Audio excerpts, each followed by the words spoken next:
Nakakabahala ang mga pahayag na narinig natin nitong mga nakarang araw. Nandyan ang walang pakundangang pagmumura at ang pagbabanta ng planong ipapatay ang ilan sa atin. Kung ganun na lang kadali ang pagplano sa pagpatay ng isang presidente, paano pa kaya ang mga pangkaraniwan na mamamayan? Yang ganyang kriminal na pagtatangka ay hindi dapat pinapalampas. Yan ay aking papalagan. As a democratic country, we need to uphold the rule of law.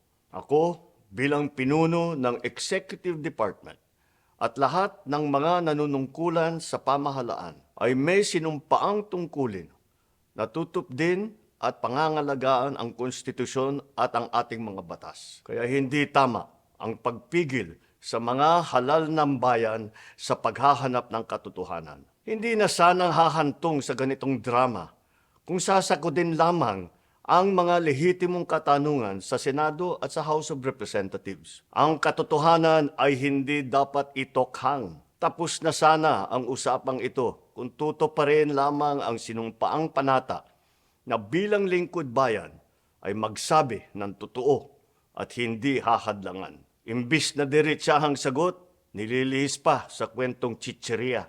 Hangad ko na matuldukan na itong mga pangyayaring ito sa paraang matiwasay at magdadala sa atin sa katotohanan. 12 taon din ako nanungkulan sa magkaparehong kamara ng Kongreso.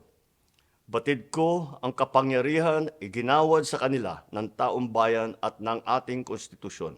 Dahil dito, iginagalang ko ang kanilang gawain bilang isang independenteng sangay ng ating republika. Kahit ang buong executive branch, lahat ng mga ahensya ay hindi nakakaligtas at parating sumasailalim sa kanilang masusing pagsusuri. Bilang isang bansa, marami tayong mga paghamon na dapat harapin at mga suliraning dapat bigyan ng lunas. Sa kabila ng mga pambabatikos, nakatuon ang aking pansin sa pamamahala.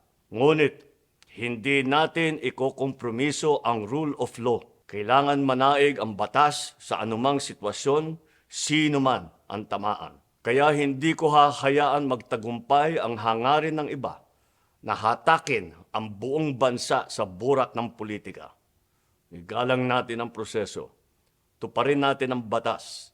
Alalahanin natin ang mandato na pinagkatiwala sa atin ng milyon-milyon na Pilipino. Magtrabaho po tayo sa ikauunlad ng Republika ng Pilipinas at para matamo ang bagong Pilipinas.